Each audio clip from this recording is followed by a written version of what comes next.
네, 반갑습니다. 오늘 영상은 WHO가 엠폭스 확산에 대해서 우려된 모습들을 보여주고 있습니다. 이에 제가 알려드리는 종목이 대장 종목이고요. 오늘 영상 끝까지 함께 보시면서 어떤 종목이 대장 종목인지 끝까지 함께 보셨으면 좋겠습니다. 시작 전에 구독과 좋아요, 알림 설정 한 번씩만 부탁드리고요. 오늘 영상 시작해 보도록 하겠습니다. 아프리카에서 엠폭스로 511명의 사망자가 발생을 했다라는 기사 내용입니다.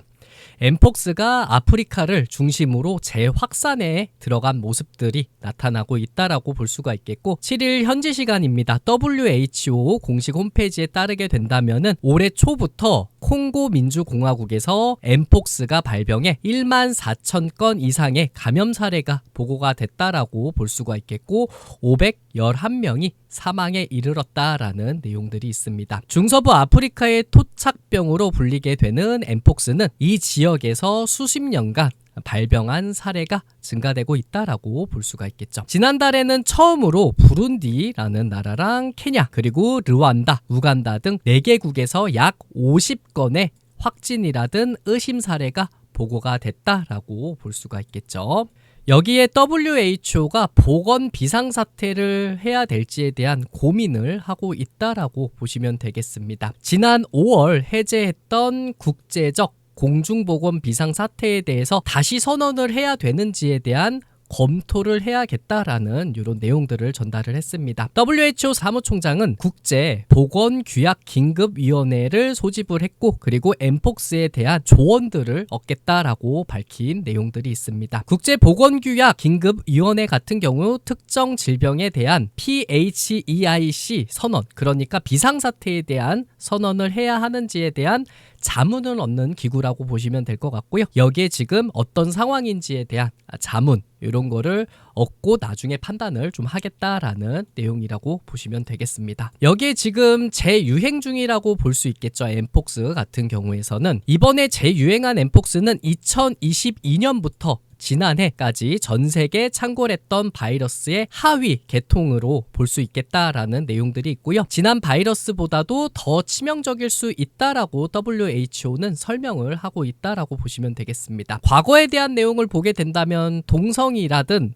남성 간의 성적 접촉 과정에서 매개된 성인 남성 감염률이 높았다라고 볼 수가 있겠습니다. 하지만 지난해와 달리 올해 같은 경우에서는 어린이 환자가 속출하고 있다라고 볼 수가 있겠죠. 이렇기 때문에 2022년도라든 2023년 같은 경우에서는 성적 접촉 과정에서 발생이 되었던 이런 상황들이 있었는데, 지금 현재에서는 이런 어린이들의 환자가 늘어나고 있다라고 보시면 되겠습니다. 엠폭스 같은 경우엔 체액, 그리고 혈액 또는 점막과의 직접 접촉을 통해 전파가 되며 호흡기 분비물로도 옮길 수 있다라고 보시면 되겠습니다. 엠폭스에 대한 증상을 한번 보시면서 진행을 해보도록 하겠습니다. 감염 초기에는 발열이라든 두통이라든 근육통 같은 이런 증상들이 발생을 한다라고 보시면 될 것 같고요. 가장 특징적인 증상 같은 경우에서는 피부 발진을 들 수가 있겠다라고 볼 수가 있겠습니다. 붉은 반점으로 시작돼 점차 돌출된 병변으로 변하는 이런 특이한 점을 갖고 있고요. 병변은 수포성 발진 증상을 동반하고 있다라고 보시면 되겠습니다. 면역력이 약한 어린아이와 기저질환이 있는 사람은 증상이 더욱 심해질 수 있다라고 볼 수가 있겠죠. 여기에 엠폭스가 증상이 시작되고 나서 15일까지 바이러스가 배출될 수 있다라는 이런 경고가 나타나고 있습니다. 엠폭스 환자 같은 경우 증상이 시작한 날로부터 최장 15일, 그러니까 2주 이상 바이러스가 배출될 수 있다라고 볼 수가 있겠고, 바이러스 유전자는 23일이 지나서도 계속 검출이 될 수 있다라고 볼 수가 있겠습니다. 또 서로 다른 계통의 바이러스에 대한 중앙항체 교차 반응에 의미 있는 차이가 있었는데, 이는 엠폭스에 한 번 걸렸던 환자가 새로운 계통의 바이러스에 노출이 되면 재감염이 될 수도 있다라는 이런 내용들이 있습니다. 그래서 엠폭스에 대해서 한 번 감염이 됐다고 감염이 안 되는 게 아니고, 다른 데로 또 한 번 노출이 된다면은 또 엠폭스의 확진을 받을 수 있다라고 보시면 될 것 같죠. 국내 엠폭스 환자에 대해서 한번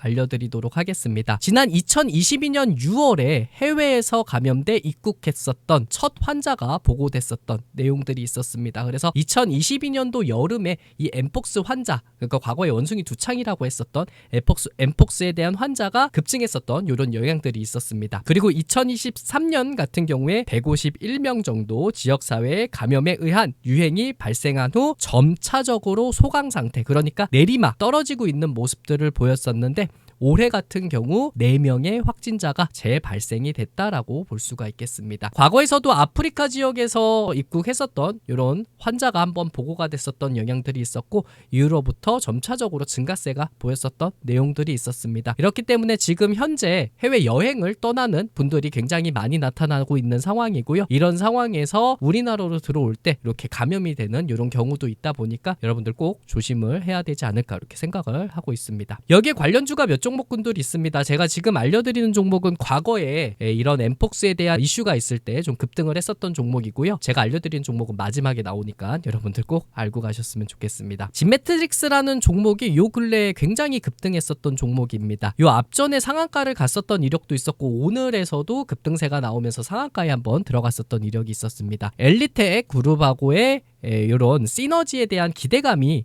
발생이 되면서 상한가에 또 한번 들어가는 모습을 보이지 않았나 이렇게 생각을 해볼 수가 있겠죠. 분자진단 제품의 전 세계 판매를 위한 공급 계약을 맺었다라는 게 어느 정도에 대한 저는 큰 이슈가 될 수 있는 가능성도 있겠고 여기에 진매트릭스 같은 경우에 진단키트 관련한 종목이기에 코로나19 그리고 오늘 같은 경우에 엠폭스 관련한 내용이 더해지면서 진매트릭스가 급등세가 나오는 거 아니었나 이렇게 생각을 해볼 수가 있겠죠. 2022년 7월에 엠폭스 감염 여부를 판단하는 진단 키트를 어느 정도 제작을 했고요.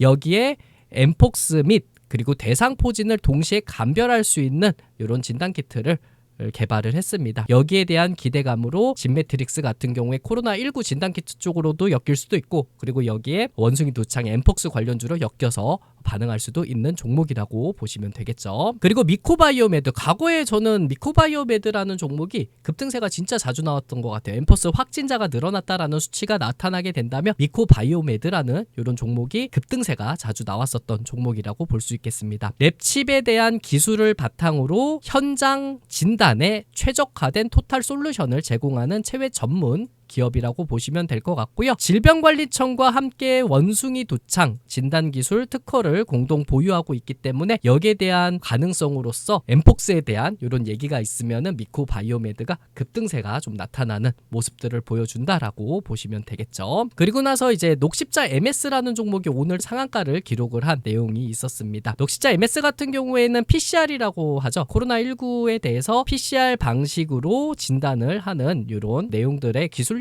갖고 있는데 엠폭스를 PCR로 진단을 하는 이런 기술들을 갖고 있기 때문에 녹십자 MS가 오늘 같은 경우에 PCR 관련한 내용 때문에 코로나19 관련주로 엮여서 반응할 수 있는 종목이라고 볼 수가 있겠고 그리고 여기에 엠폭스까지도 더해져서 오늘 강력하게 흐름이 나타나지 않았나 이렇게 생각을 해볼 수가 있겠습니다. 마지막으로 알려드리는 종목이 제가 그래도 이 종목을 코로나19라든 아니면은 뭐 엠폭스 관련한 내용으로서도 흐름이 나올 수 있겠지만 앞서서 얘기했던 종목군들은 사실 그래도 매출액 영업이익이 조금 안 좋은 종목군들도 있었는데 제가 알려드리는 이 종목은 그래도 영업이익이라든 수급도 좋은 종목이다 보니까 여러분들 꼭 이 종목은 알고 가셔야 될 것 같다라고 생각을 하고 있습니다. 어떤 종목이냐면 HK 이노엔이라는 종목입니다. 아시는 분들도 많이 계실 거라고 보고 있어요. 국내 유일 엠폭스 백신의 개발사라고 보시면 되겠습니다. 질병관리청과 함께 생물 테러 대응용으로 개발한 2세대 두창 백신을 엠폭스에도 쓸 수 있도록 비임상 연구를 진행 중이다라고 보시면 될 것 같고요. 내년 상반기 비임상이 완료될 예정이라고 보시면 되겠습니다. 동시에 진행 중인 사람 두창과 원숭이 두창을 적응증으로 하는 3세대 백신 개발은 비임상이 완료가 됐다라고 보시면 되겠죠. 차트 흐름으로 한번 보시면서 이야기 나눠보도록 하겠습니다. 진매트릭스 같은 경우에서는 이렇게 급등세가 나왔었죠. 그렇기 때문에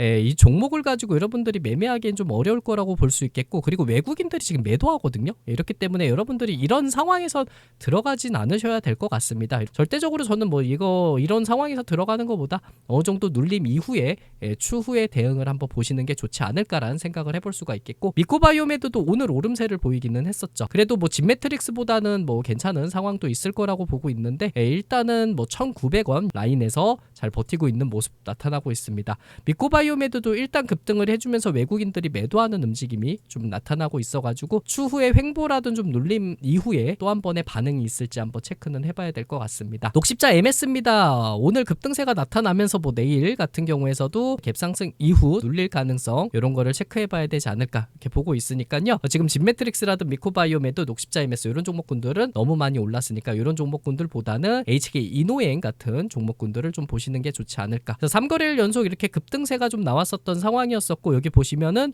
외국인들 기관들 아직 적극적으로 사고 있는 모습들을 보여주고 있습니다. 그래서 단기적으로 저는 흐름들이 나타난다면은 뭐 44,000원 구간까지도 한 번 더 노려볼 수 있지 않을까 이렇게 생각을 하고 있고요. 그리고 올해 같은 경우에서도 이게 제약바이오 종목이겠지만 실적이 그래도 잘 나고 있고요. 여러분들이 또 잘 아시는 컨디션 요거 만드는 회사라고 보시면 될 것 같아요. 그래서 작년에 영업이익이 659억 원 진행을 했고요. 올해 예상치 추정치가 984억 원 이렇게 되고 있는 상황이라서 그래도 제약바이오지만 그래도 앞쪽에 있었던 종목군들은 영업이익이라든 이런 게 별로 좋은 모습들을 보이지 않고 있기 때문에 그나마 HK 이노행 같은 경우에서는 수급도 좋고 그리고 영업이익도 좀 잘 나올 수 있는 가능성이 있으니까 이런 종목 위주로 한번 체크해 보시는 게 좋지 않을까 이렇게 생각을 하고 있습니다. 자, 오늘은 요 정도입니다. 이런 게 지금 아프리카 쪽으로서 확산세가 일어나고 있다 보니까 이게 확산세가 글로벌 쪽으로 좀 늘어나게 된다면은 이게 또 주가에 관련한 종목군들이 움직임을 보일 수 있기에 이런 종목군들을 알고 계셔야지 추후에 대응할 수 있다라는 점 알고 계셨으면 좋겠고요. 오늘 영상 좋았다라고 하게 된다면 구독과 좋아요, 알림 설정 해주시고요. 다음에는 더 좋은 컨텐츠로 인사드리도록 하겠습니다. 고맙습니다.